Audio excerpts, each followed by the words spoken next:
Hello, beautiful people, and welcome to another episode of TWV Vivencia, the podcast. In this second season, Bridging the Gap.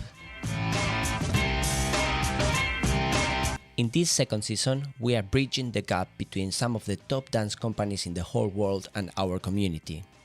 TWV Vivencia will be collaborating with dancers who are or have been working with the greatest choreographers and companies of the 20th and 21st century. These incredible artists bring these incredible works and performances to life, and they have generously offered to share how they train in order to do so, their personal approaches to the company's technical style, cross-training for both body and mind, and staying creatively inspired. All this and more will provide a unique insight into how these dancers work, how they work within these companies, and how they bridge the gap between their previous training and what is required to work with those companies. Today we have Joy Alpuerto Ritter. She embodied the true meaning of the word versatility. You will see why. Here she is today. Joy, thank you very much for joining us. Thank you for inviting me. Looking forward to it.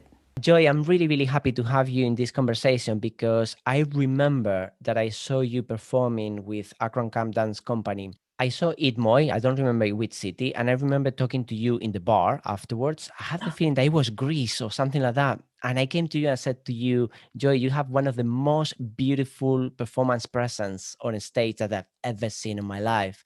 And I'm doing a PhD about performance presence, and I would love to be able to have a chance to talk to you about it.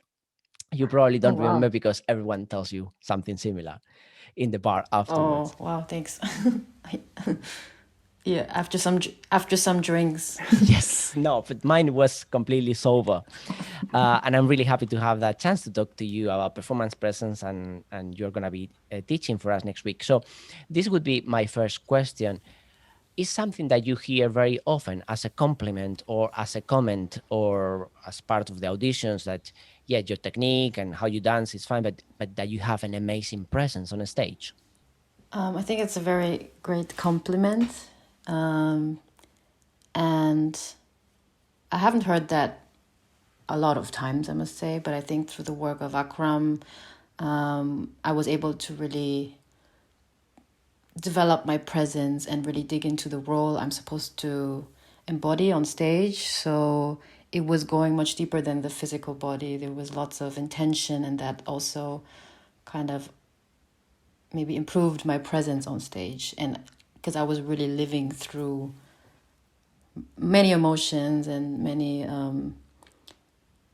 qualities physically, but also it was quite a big roller coaster ride emotionally. So I think feeling all these feelings, I think the audience is able to hopefully feel that too. And I think that's very special about the work and working with Akram.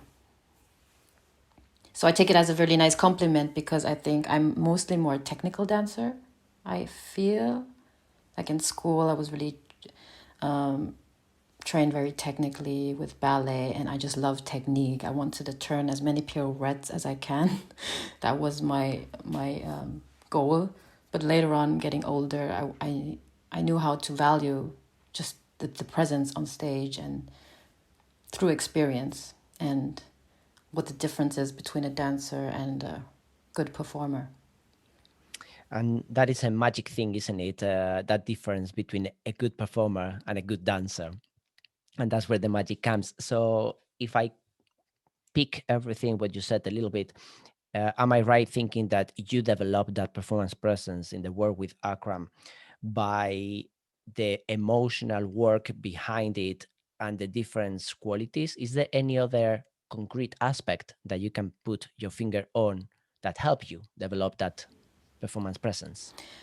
Yeah, I think in general, I'm quite spiritual, I guess. And I think that connects me also a lot through Akram's work. I mean, I've started with Philippine folk dance. And in Asian folk dance in general, I think we always love to tell the story. And it's not just movement, but it has always a big meaning.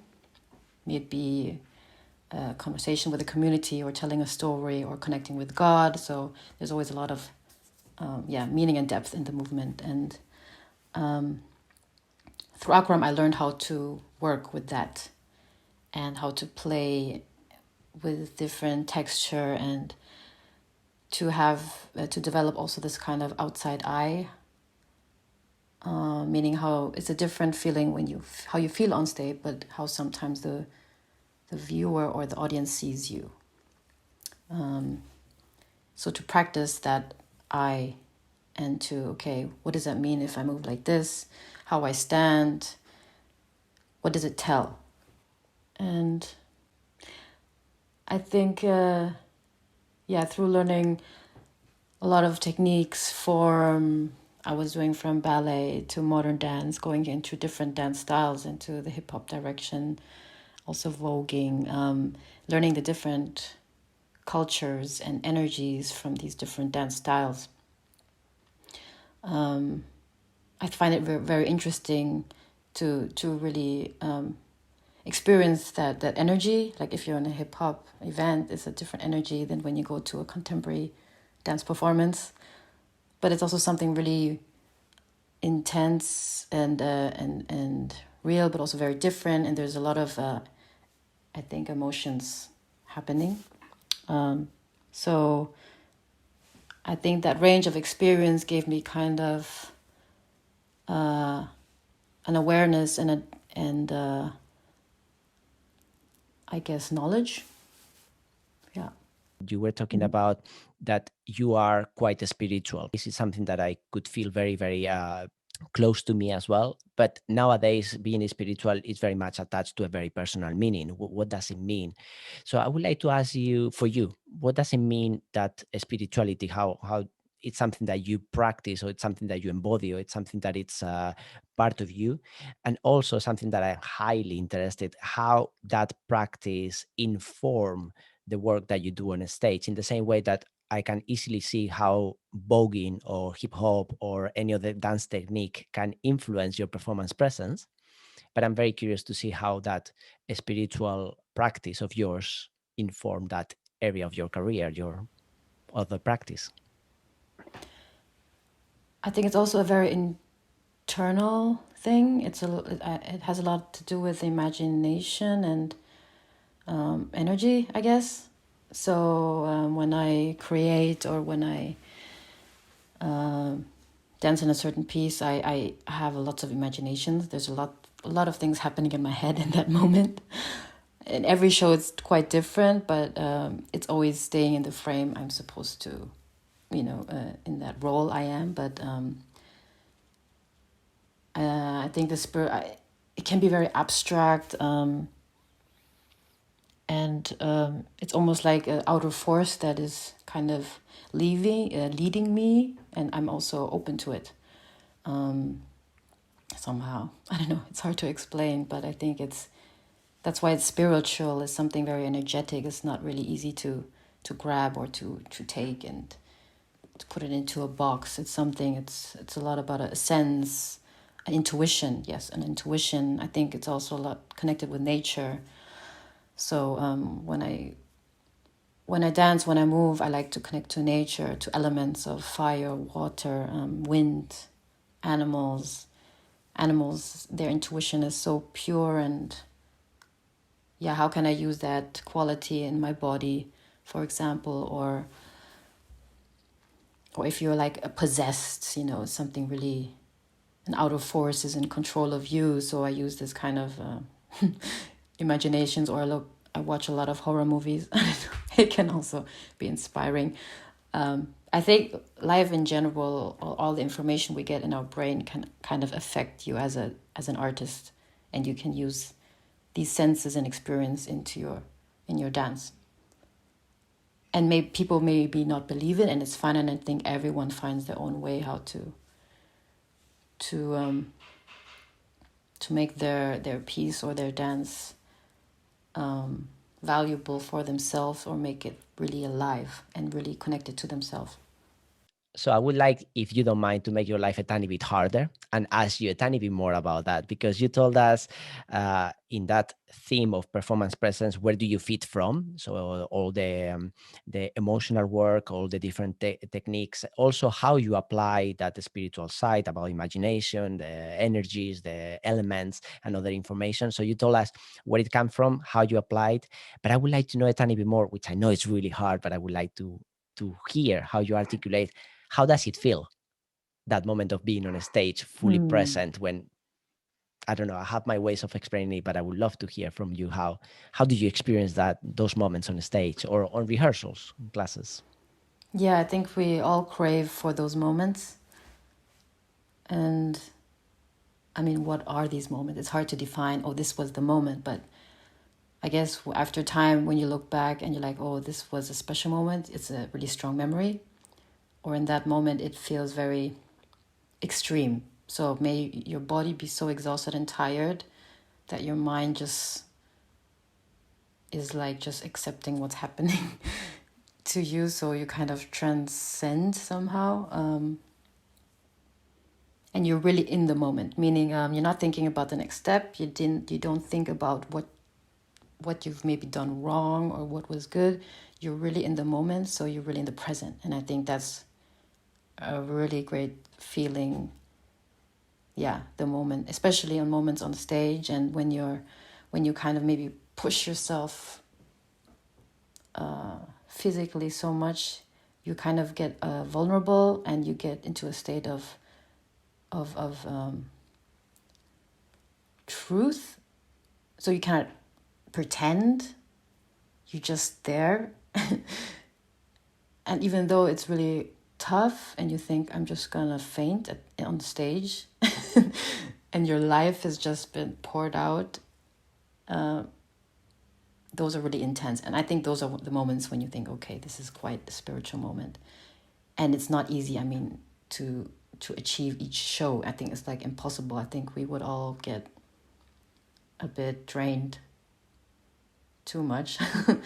But although in Akram's work, you really go to your limits, but that's when you learn from and evolve yourself as a artist and dancer in order to reach maybe those points. I think you need to be very determined or very connected, or you need to be somehow pushed in that direction in order to accept that moment, if you want to say. So how it feels, I would say it's like in between totally amazing and really, really exhausting. Yeah, I think that's how I would explain it. Thank you. It makes sense, and it is fantastic how through the times and different fields, like dance is one of the main ones, but sports and other many other areas, people describe it in similar ways with different words. That means that we are onto something. And I was really happy to hear about this idea that you are learning something from it, that you are developing more from it, because latest advances in neuroscience and quantum physics told us about those non-ordinary states of consciousness and that how it help to evolve consciousness. I really like to think that it's a little bit those moments, and work and train for them. It's almost like going to the gym for consciousness is working out consciousness, which is something that I'm fascinating. So that's kind of like my main interest in dance and in the practice of the physical body. But let me ask you, what is your main interest, if there is one or two or three? What is the focus of your practice and your research as a performer, creator, dancer, dance artist? I think it evolves with time. I think when I started, I had certain interests and experienced different things, and later on, I had totally other interests, or changed my taste, or But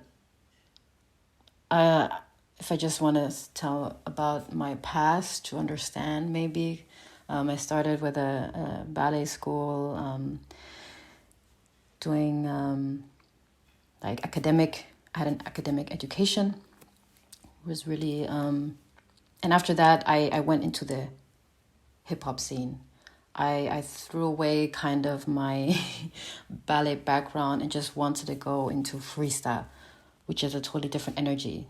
There's no teacher telling you what to do, but you have to find yourself. So that for me was liberating, and it shaped myself as how I would, what kind of artist I would be in the future. Besides the technique I learned in modern and ballet, this thing which is also kind of spiritual is this improvisation, this freestyle dancing. In this case, it was hip hop, new style. I did a bit of breaking in the beginning, which is also very physical, but I think I started too late. I was then maybe too old for that because it's very, very physical. But I think this freedom of how to express yourself in your way, trying to find your own individual flow, no matter whatever says, you want to be special, kind of that way, and you have a certain confidence. And that shift took me a while, from taking classes, and then just being in the studio. I mean, it depends. Every education is different, but at that time, 2004, in Dresden, Germany, it was quite strict and conservative. And so this kind of liberating community scene that I explored in hip hop, I saw dancers and dance events, dance battles, and that was so inspiring for me. And I said, I want to do this. So, and later on, in general, I always did what inspired me or what gave me, motivation. Because if I don't have that motivation, I'm getting really lazy. Then I don't, and if I don't care, I just don't care.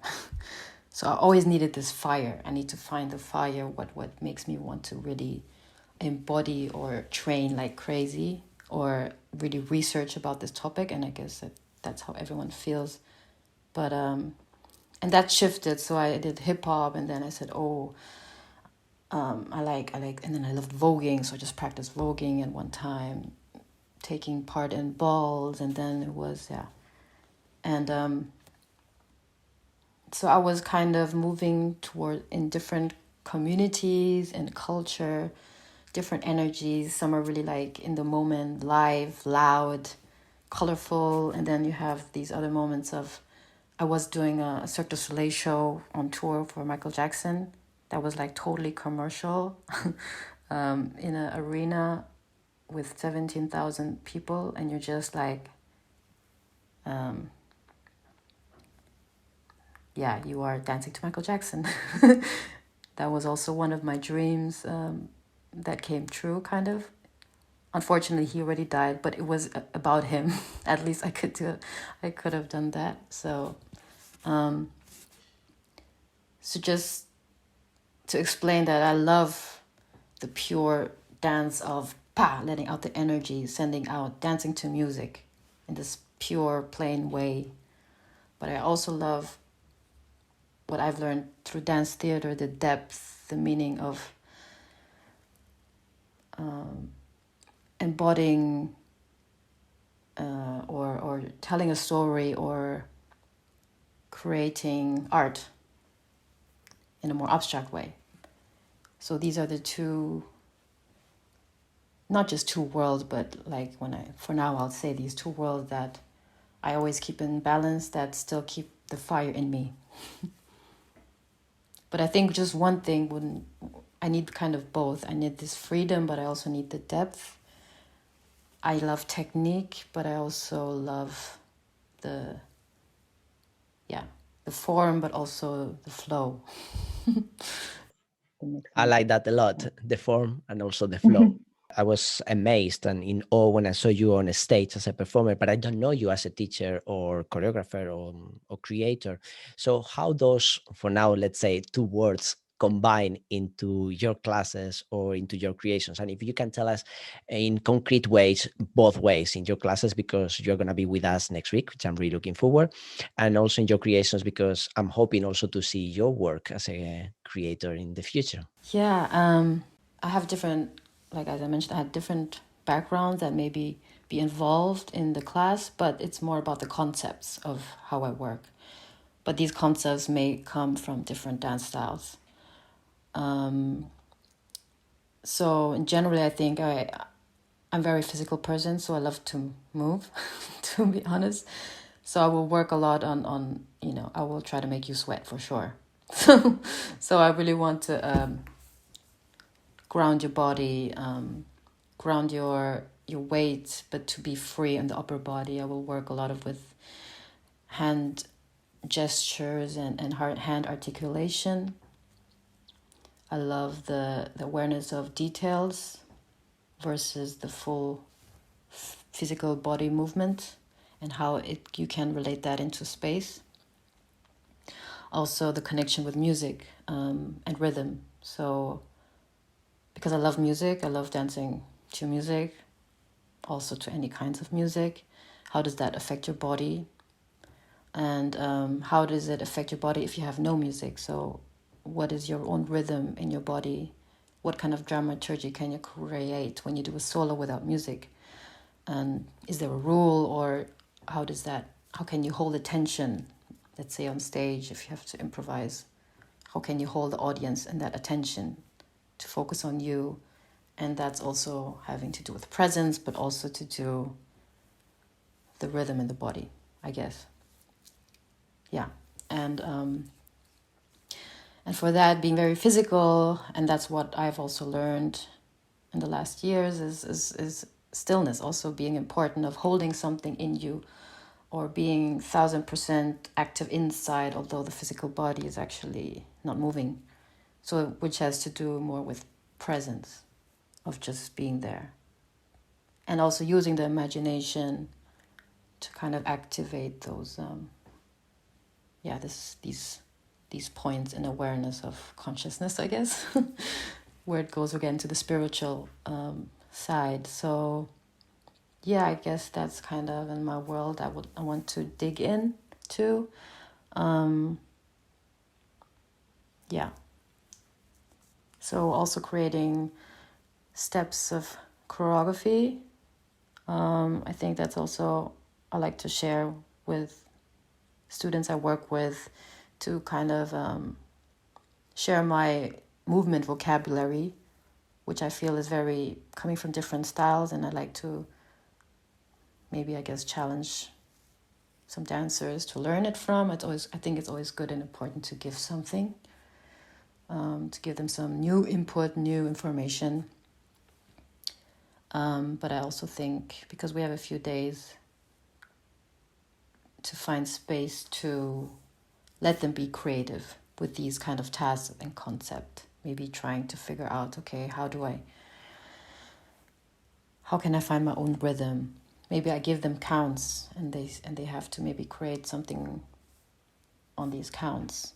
And yeah, again, form versus flow. So I have a lot of plans. We'll see how much time I have and how much we can do in this time. But yeah, looking forward to it.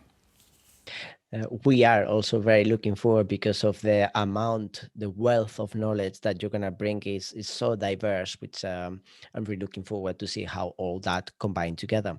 So can you tell us a little bit what has been for you this 2020-21? Because with that amount of knowledge, that performance experience, what you were saying, if I don't have a goal, I get lazy, or not your words, you said it in another much better way, but what has been happening in these few months, where the opportunities for you to train or to explore, to move, has been decreased? How you compensate that, and how you've been fighting this situation? It's been a really interesting experience, I guess, for everyone.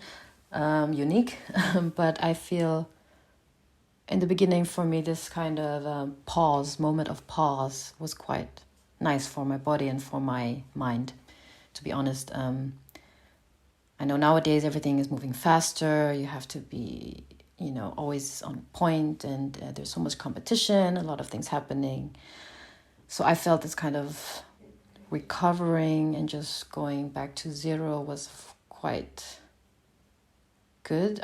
It was hard for me to do it because I always want to move and stay active. But I think knowing that actually the whole world is on pause made me feel less bad. No, not no, not. But in a way, like everyone is pausing, so it's like something a togetherness in a way. I mean, besides all the really really terrible thing of besides that, it was a moment of stillness that from me personally I enjoyed. My body was healing after a lot of work I had and also a lot of creations I did, which were amazing. But I noticed that this pause was good for me to recover muscles, the joints, to reflect and to think about the future. But mainly also just enjoying the doing nothing in a way. And I was just practicing in the parking lot. So that's what I did in the summer. No classes. And I enjoyed the freedom of focusing on myself, on my, like when I've danced and I, mostly freestyle, we put on music and dancing on concrete outside, which was an amazing feeling. And being a lot inside in the theater. And so I enjoyed the opposite of being outside and also mainly alone. So you really get to listen maybe to your body or your thoughts, just reflecting. I think that was a good time for me. And then slowly building up from that to strengthen the body again. Okay. From recovering, okay, activating again. And that also took time, of course. But I tried to accept this transformation in a way. Even though of doing nothing, of course, your body changes. I mean, from hardcore touring and training and doing less, the body reacts and the age, So it took, again, discipline to get back to it. I think this transformation and this time of 2020, 21, I tried to really make the best out of it. And also, through all these online activity, it can be really a nightmare, but also I was also trying to do the best out of it. So we even did online interactive performance, finding new ways to continue what we love to do, to create work, to stay active and be creative, but also finding, new collaborations maybe in that direction. And trying to stay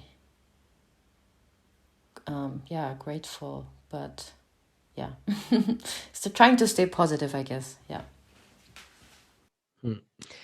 Thank you. Thank you for telling us that transition between the 2020 in between 2021. And it was very nice to hear that from really, really busy into that quietness, from that discipline again into getting back to it.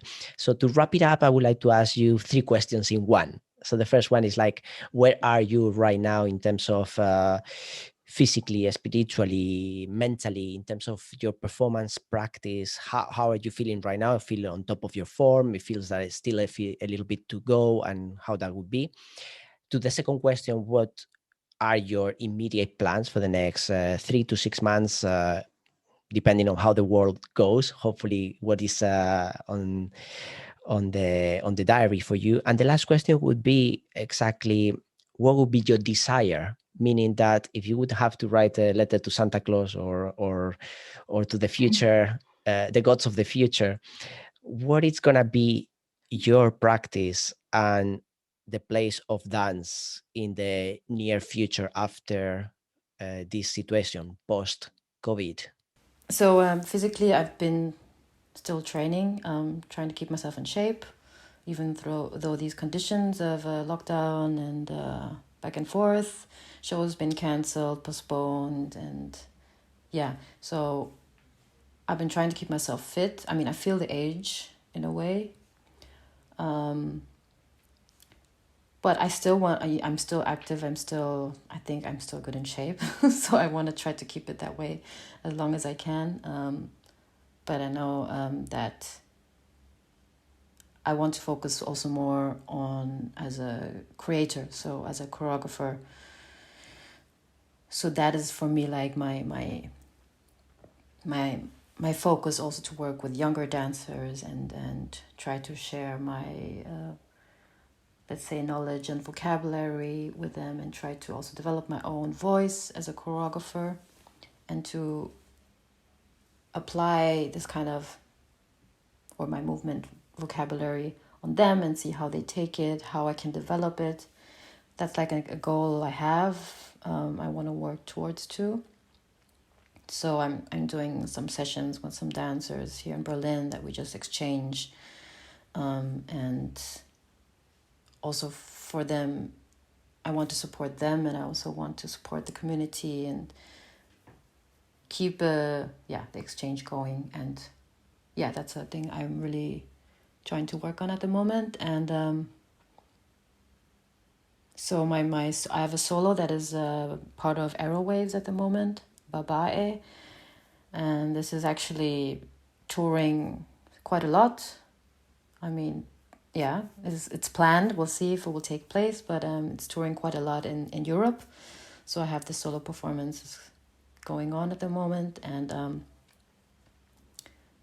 then other different projects of there's an opening in Berlin which is called Moving the Forum. It's a new museum that is opening, and we're also part of this project as choreographers, working also with students. But also next month I'm working on a feature film, meaning I'm creating a scene.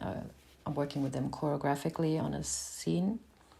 So there's a lot of things this year happening that has been postponed from last year. So I'm active as a dancer, but I'm also trying to create my world and set my roots as a choreographer too.